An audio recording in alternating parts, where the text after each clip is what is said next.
आज की हमारी कहानी का नाम है ऐसी होती हैं बेटियां। एक बार की बात है, एक गांव में एक परिवार रहता था।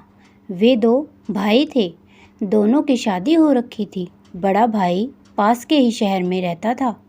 बड़े भाई के पास दो बेटे थे और छोटे भाई के पास दो लड़कियां।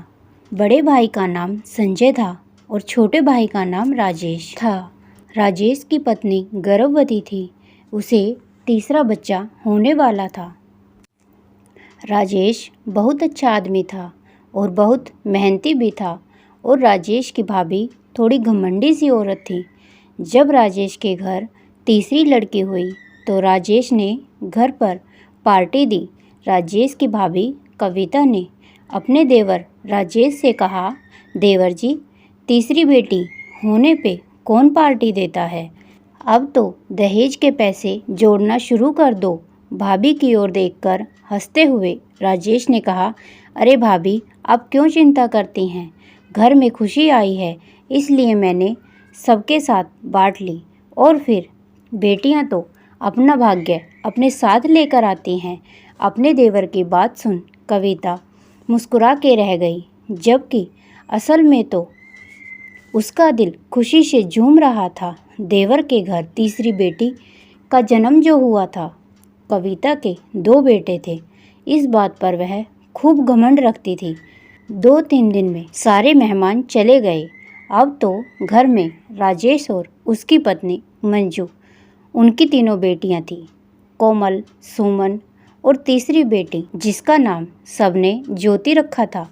समय अपनी रफ्तार से चल रहा था। बच्चियां एक से बढ़कर एक थी, चाहे पढ़ाई हो या घर में माँ की मदद करना। घर की दीवारें बेटियों की बनाई हुई खूबसूरत पेंटिंग से सजी हुई थी और अलमारी उनके जीते हुए मेडल और ट्रॉफियों से भरी हुई थी।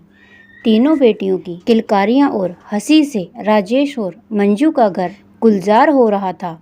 जब भी कभी मंजू और कविता का मिलन होता तो कविता कोई मौका नहीं छोड़ती मंजू को एहसास दिलाने की कि वो बेटियों की माँ है। कविता कहती, देख मंजू, चाहे जितने इनाम जीत ले ये लड़कियाँ, पर दहेज तो फिर भी लगेगा। जोड़ना शुरू किया कि नहीं? मंजू जब अपनी जेठानी की बातों से घबरा जाती तब राजेश समझाता, बेटियां अपना भाग्य साथ लेकर आई हैं, हमें तो बस उन्हें सही राह दिखानी है। फिर देखना, किसी बेटे वालों से कम नहीं सुख देंगी हमें हमारी ये तीनों बेटियां। जब कोई पूछता है, भाई राजेश, कब तक किराए के मकानों में रहोगे? अपना घर नहीं बनाओगे क्या? तो राजेश हंस कर कहता है, जब मेरी बच्चियां कुछ बन जाएंगी तो समझो मेरा मकान भी बन जाएगा। फिलहाल तो मुझे मेरी बच्चियों का भविष्य बनाना है। समय अपनी गति से बढ़ता गया। मंजू और राजेश की तपस्या रंग लाई। कोमल की बैंक में नौकरी लग गई। सुमन सीए कर जॉब करने लगी। ज्योति इंजीनियर कर दिल्ली में जॉब करने लगी। कोमल, बड़ी मम्मी, कल माँ पापा की एनिवर्सरी की एक छोटी सी पार्टी रखी है, आप सब समय से आ जाना। कोमल ने अपनी बड़ी मम्मी कविता को फ़ोन कर पार्टी का इनविटेशन दे दिया। सारी तैयारी तीनों बहनों ने बहुत मन से की थी। शहर के सबसे अच्छे होटल में पार्टी हॉल बुक किया था। खाने की मेन्यू सारी चीज़ें चुन चुन कर तीनों बहनों ने रखी थी और माँ पापा का गिफ्ट वो तो एक सरप्राइज़ था सबके लिए। पार्टी वाले दिन सुबह सुबह ज्योति भी दिल्ली से आ गई। ज्योति के आते ही घर में एक रौनक सी आ गई।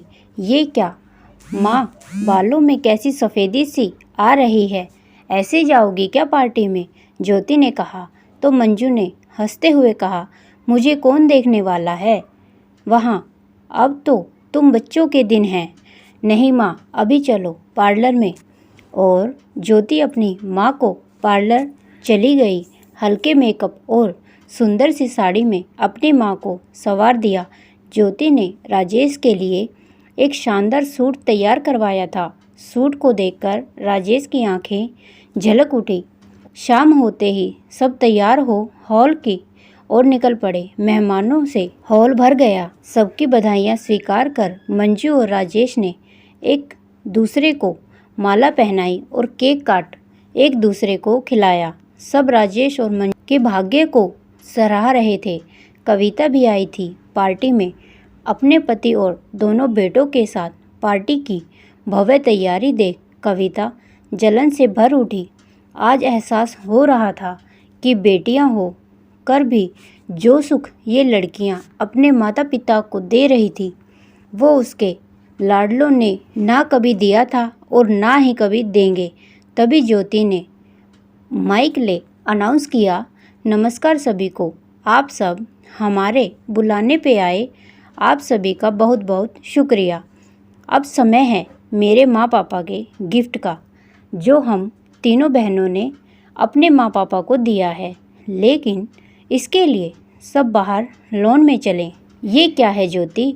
जब राजेश ने धीरे से ज्योति से पूछा तो हंसते हुए कोमल ने कहा, आप बस चलो पापा और खुद ही देख लो। तीनों बहनें आंखों ही आंखों में इशारे कर हंस रही थी। सारे मेहमान उत्सुकता से बाहर लॉन में आए। वहाँ एक चमचमाती कार खड़ी थी। सारे मेहमान तालियां बजाने लगे। वाह भाई वाह, बेटियां हो तो ऐसी। सुमन कहती है, पापा अब आपके स्कूटर का मज़ा तो ये नहीं दे सकती, पर अब हम सब एक साथ स्कूटर पर बैठ भी तो नहीं सकते ना, इसीलिए आज से इसकी सवारी होगी। अब सारे मेहमान सुमन की बात सुनकर हंस पड़े। मंजू और राजेश की आंखों में खुशी के आंसू थे और सर गर्व से ऊंचा था। सब ने खूब बधाई दी और पार्टी का लुत्फ उठाया। कविता भी गई बधाई देने। बधाई हो देवर जी, बेटियों ने नई गाड़ी दी, और क्या चाहिए। सच कहा भाभी, और क्या चाहिए मुझे जब ऐसे बच्चे हों। मैंने कहा था ना, बेटियां खुद अपना भाग्य बनाती हैं। यहाँ तो इन तीनों ने मेरा भाग्य भी बदल दिया। देखिए तो कैसे मुझे स्कूटर से उठाकर कार में बिठा दिया। अपने देवर की बात सुन कविता ने अपने नालायक जवान बेटों को देखा, जो आइसक्रीम के मज़े लेने में व्यस्त थे। आज बेटों की माँ होने का घमंड टूट गया था। कविता, बेटियां बेटों से कम नहीं होती। वो तो वो कर जाती हैं जो कई बेटे वालों के भाग्य में भी नहीं होता।